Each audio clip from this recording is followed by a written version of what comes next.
शैतान की हवेली। गांव के बाहर जंगल में एक पुरानी हवेली थी। लोग कहते थे कि वहाँ एक भूत रहता है जिसे सब शैतान कहते थे।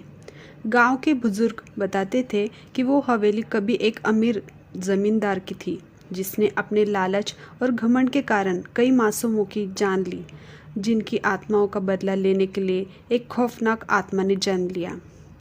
एक रात 4 दोस्त रोहन, विक्रम, समीरा और नेहा शहरी जीवन की उबाऊ दिनचर्या से बचने के लिए गांव घूमने आए। गांव वालों ने हवेली के पास जाने से मना किया, लेकिन दोस्तों ने इसे एक मजाक समझा। रोमांच के लिए वो रात के वक्त उस हवेली में जाने का फैसला कर बैठे। जैसे ही वो हवेली पहुंचे, वहाँ की ठंडी हवा और सन्नाटा ने उन्हें बेचैन कर दिया। अंदर घुसते ही उन्होंने महसूस किया कि जगह अजीब तरीके से ठंडी थी। दीवारों पर अजीब सी चित्रकारी थी जिसमें खून के धब्बे जैसा कुछ नजर आ रहा था। अचानक एक भारी दरवाज़ा अपने आप बंद हो गया। रोहन ने इसे हवा का असर कहकर टाल दिया, लेकिन समीरा को महसूस हुआ कि कुछ गड़बड़ है।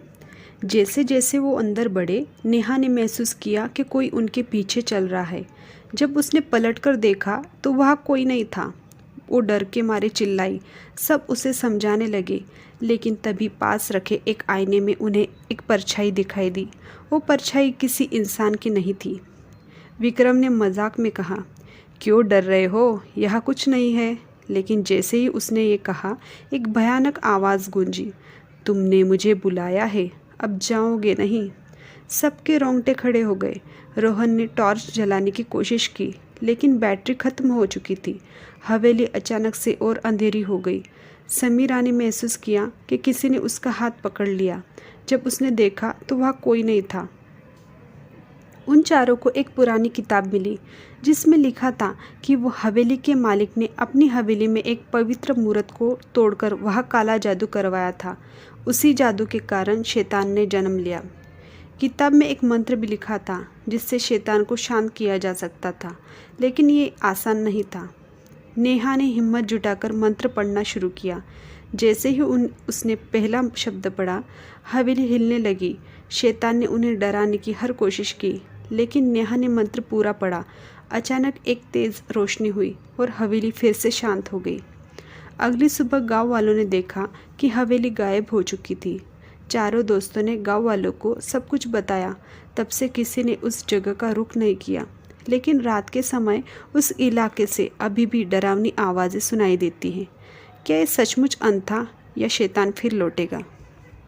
गांव के लोग सोच रहे थे कि हवेली के ख़त्म होने के साथ ही शैतान की कहानी ख़त्म हो गई, लेकिन कुछ ऐसा हुआ जिसने उनकी ये धारणा गलत साबित कर दी। एक रात गांव के पास बने तालाब से अजीब सी आवाज़ें आने लगी। पास के किसान रघु ने बताया कि उसने रात के अंधेरे में पानी के ऊपर एक परछाई देखी। उस परछाई की आंखें जलती हुई लग रही थी और वो धीरे धीरे गांव की ओर बढ़ रही थी। गांव वाले डर के मारे पूरी रात जग रहे थे, लेकिन कुछ हुआ नहीं। उधर नेहा, रोहन, विक्रम और समीरा गांव छोड़कर वापस शहर लौट आए थे। सब ने तय किया कि इस घटना के बारे में किसी को कुछ नहीं बताएंगे, लेकिन इस अनुभव ने उन्हें पूरी तरह बदल दिया था। नेहा को रातों में डरावने सपने आने लगे। वो हर सपने में खुद को उसी हवेली में पाती जहाँ शैतान उसे बुला रहा होता। एक दिन उसने अपने सपने में साफ देखा कि हवेली पूरी तरह तबाह हो चुकी है, लेकिन वहाँ ज़मीन के नीचे एक पुराना दरवाज़ा है। नेहा ने ये बात रोहन, विक्रम और समीरा को बताई। सब ने इसे एक बुरा सपना समझकर नज़रअंदाज कर दिया, लेकिन नेहा के मन में बेचैनी बढ़ती जा रही थी। अचानक उन चारों के आसपास अजीब घटनाएं होने लगी। विक्रम के कमरे की दीवारों पर खून जैसे निशान उभर आए। रोहन के ऑफिस की लाइट्स अपने आप जलने और बुझने लगी। समीरा को अपने घर में बच्चों की हंसी सुनाई देती, जबकि घर में कोई बच्चा नहीं था। नेहा को यकीन हो गया कि शैतान अभी भी जिंदा है। उसने सबको बताया कि उन्हें वापस गांव जाकर उस पुराने दरवाजे की सच्चाई पता करनी होगी। डरते हुए चारों फिर से गांव पहुंचे। इस बार गांव वाले भी चिंतित थे, क्योंकि पिछले कुछ दिनों से वहाँ जानवर गायब हो रहे थे और लोगों ने झील के पास रोशनी और चीखें देखी थी। नेहा ने गांव वालों को अपने सपने के बारे में बताया। गांव के पुजारी ने कहा, वो दरवाज़ा वास्तव में काला जादू करने वाले का ठिकाना है। शैतान को पूरी तरह खत्म करने के लिए उसे वहीं पर बंद करना होगा।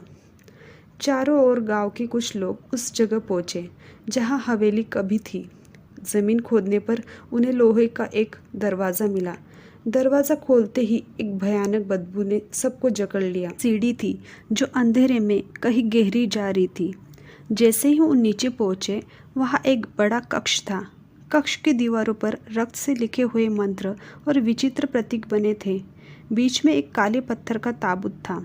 पुजारी ने कहा, यहीं पर शैतान की आत्मा कैद है। इसे पूरी तरह नष्ट करने के लिए इस ताबूत को जलाना होगा। जैसे ही उन्होंने ताबूत को छुआ, कक्ष में आग लग गई। ताबूत हिलने लगा और उसके अंदर से एक काली धुआंधार आकृति निकल आई। वो शैतान था और इस बार पहले से भी ज़्यादा ताकतवर। उसने चीखते हुए कहा, तुम सब ने मुझे जगाया है, अब मैं तुम्हारी दुनिया को तबाह कर दूंगा। शैतान क्या करता है और गांव वाले नेहा, विक्रम, समीरा और रोहन उस शैतान से कैसे बचते हैं, ये देखने के लिए देखते रहिए स्टोरी वर्ल्ड 365।